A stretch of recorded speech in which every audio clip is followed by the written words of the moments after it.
राधे राधे, हरे कृष्णा। कैसे हो आप सभी लोग? आशा करती हूँ आप सभी परम मंगल में होगे, स्वस्थ होगे, अच्छे होगे।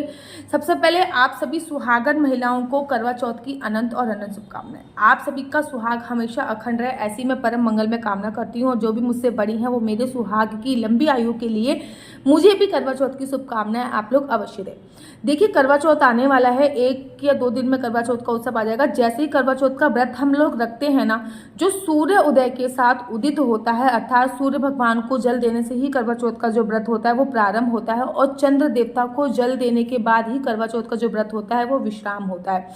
तो आज की वीडियो में हम लोग जानेंगे कि करवा चौथ पर भगवान चंद्र देवता को जल देने की सही विधि क्या है, किस प्रोसीजर से जल देना चाहिए, जल में हमें क्या क्या डालना चाहिए और किस विधि से हमको जल दें ताकि चंद्रमा की जो विशेष कृपा है वो आपको प्राप्त हो जाए।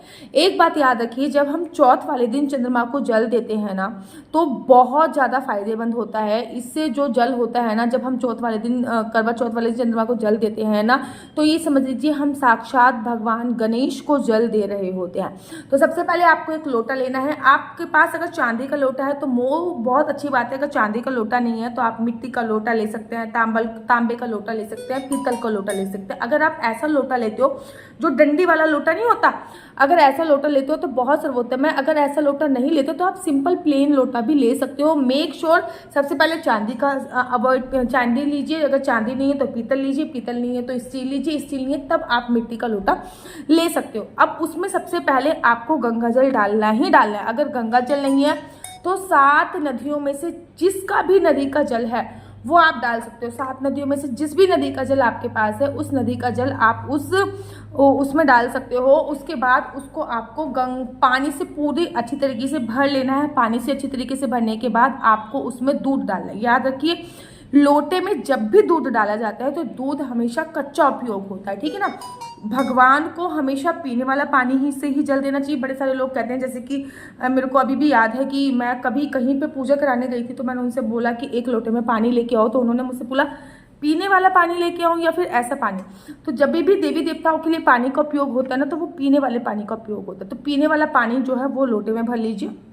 उसके ऊपर आपको पहले गंगा जल भर लीजिए, फिर आप जल भर लीजिए, फिर जल में आप दूध डाल लीजिए। दूध आपको 2 चम्मच डालना है, इस बात का ध्यान रखना है, ठीक है ना। कच्चा दूध ही होना चाहिए, इस बात का भी ध्यान रखना है।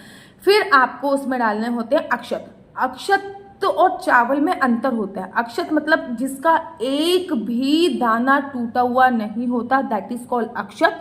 जिसका एक भी दाना टूटा हुआ नहीं है। चावल में 1 आधे दाने टूटे हुए हो सकते हैं, तो आपको थोड़े से अक्षत डालने। देखो, पानी का संबंध चांद से होता है, दूध का संबंध चांद से होता है और चावल का संबंध भी चांद से होता है। तो लोटे में हम वो सारी चीजें डाल रहे हैं जिससे हमारा चंद्रमा स्ट्रांग हो और उसकी पावर भी स्ट्रांग हो, ठीक है ना। अब हमको उसमें कुछ मिष्ठान डालना है। थोड़ा सा मीठा आप उसमें अवश्य डाल लीजिए। मैं बेसिकली उसमें मिश्री का 1-2 दाने अवश्य डालती हूँ, ठीक है। आप कुछ भी मीठा डाल सकते हो। मैं मिश्री के 1-2 दाने अवश्य और अवश्य डालती हूँ ताकि मिश्री का संबंध, मिश्री क्या होती है, व्हाइट होती है, क्योंकि मिश्री का संबंध भी चंद्रमा से ही होता है। पूरा ना लॉजिकल बात समझिए। चंद्रमा का कलर व्हाइट होता है, चंद्रमा जो होता है उसका कलर व्हाइट होता है। चंद्रमा में जो सभी जो पदार्थ है उसमें चंद्रमा पानी में विराजमान है, इसलिए हम ये सभी चीजें कर रहे हैं। तो फिर मैं उसमें मिश्री डालती हूँ, ठीक है। अब करवा चौथ का व्रत है तो पति पत्नी के मिलन का व्रत होता है, पति पत्नी की लंबी आयु का व्रत होता है। तो इसमें हम इत्र जो होते हैं वो जरूर डालते हैं। मेक श्योर आप गुलाब का या केसर का इत्र डाल लीजिए।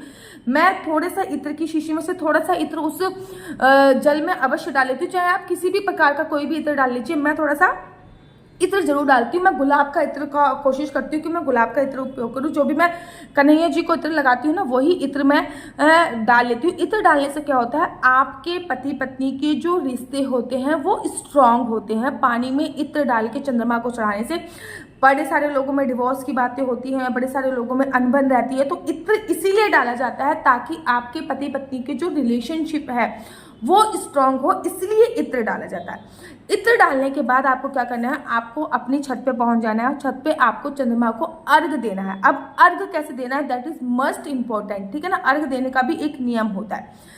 सबसे पहले तो आपको ये देखना है कि चांद कहाँ से निकला है। जहाँ से भी चांद निकला हो वहीं से आपको अर्घ देना है। और आपको जो अर्घ देना है ना, वो आपकी ये जो जल आपको देना है वो आपको दोनों हाथों को उठाते हुए कुछ इस प्रकार से जल देना है जो आपके यहाँ से होते हुए जाए। देख रहे हो आप, यहाँ से मतलब अपने ऊपर नहीं डालना चांद के ऊपर ही अर्घ है। पानी जो है वो चांद को ही देना है, अर्घ जो है वो चांद को ही देना है। लेकिन जल जो है वो आपका आज्ञा चक्र से होते हैं, सहस्त्रान चक्र से होते हुए जाए, कुछ इसकी स्पीड से जल जाए, इस बात का आपको ध्यान देना होता है। नीचे कोई भी गमला रख सकते हैं, कोई बर्तन रख सकते हैं, ताकि वो जो जल है वो पृथ्वी पर ना गिर के किसी गमले या मिट्टी में गिर जाए या किसी बर्तन में गिर जाए, उसको बाद में आप गमले में इत्यादि में डाल सकते हो। तो जल दे दिया आपने।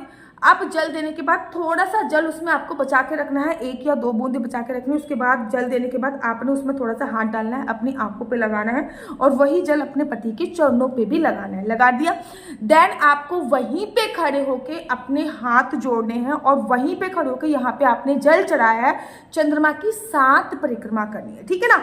तो चंद्रमा की आपने 7 परिक्रमा कर ली। 7 परिक्रमा करने के बाद आपको चंद्रमा को प्रणाम करना है और प्रणाम करने के तत्पश्चात आपको जो थाली में आप सामग्री लेके आए हो ना, थोड़े से अक्षत चंद्रमा के पास डालिए, 1 या 2। पहले तो थोड़ा सा कुमकुम लगा दिया आपने, कुमकुम ऐसे छिड़क दिया चंद्रमा के ऊपर, फिर आपने थोड़े से अक्षर डाल दिए। जो भी मिष्ठान आप लेके आए हो वो थोड़े से मिष्ठान आपने चंद्रमा के ऊपर समर्पित कर दिए, जो भी मिष्ठान लेके। अच्छा, किसी किसी के यहाँ पे ना सीख भी डाली जाती है, तो अगर आपके घर पे वो सीख डाली जाती है तो आप सीख भी डालिए। वो हमारे घर पे ना ये बोलते हैं कि 7 दिशाओं में हम लोग सीख डालते हैं, मतलब 4 दिशाएं और 7 नक्षत्र उसमें सीख डालते हैं।